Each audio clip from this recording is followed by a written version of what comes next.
we had a structural high, we had a pullback here, structural low, then we had a structural high, and then the market gave us a break of structure down here.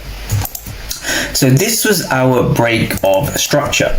Now, once you have a break of structure, we are trying to analyze the market in terms of our most recent high, which is up here, and our most recent low, which is down here. So we need a structural high and we need a structural low. This is super important to understand. So why have I marked out this POI? So we are essentially going to be breaking down how you can form a short from this position, right? So how can you catch a short down to roughly this position? So we're going to be breaking everything down. So the way that I trade is I have 3 simple steps, and I break it down into what I call the triple X model.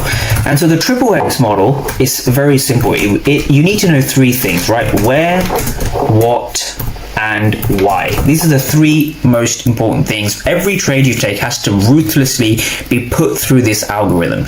You need to know exactly where you're trading from, what you are looking for, and why you are looking for it.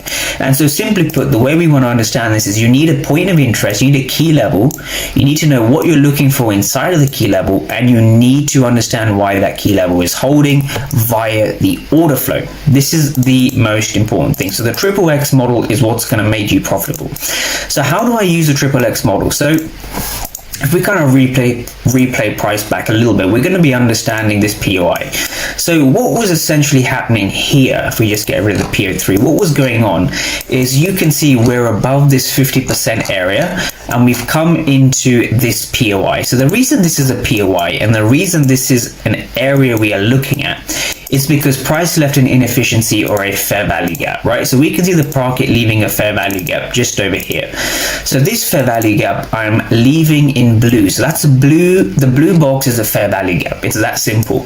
So we want to be understanding that a point of interest has 2 main things, right? So we are looking for an area where to trade from. This is the first step of the triple X model. Where are you trading from? So ideally what you're looking for is you want to see price coming into a POI or a point of interest, right? Price coming into a POI is the most important thing, right? So when it comes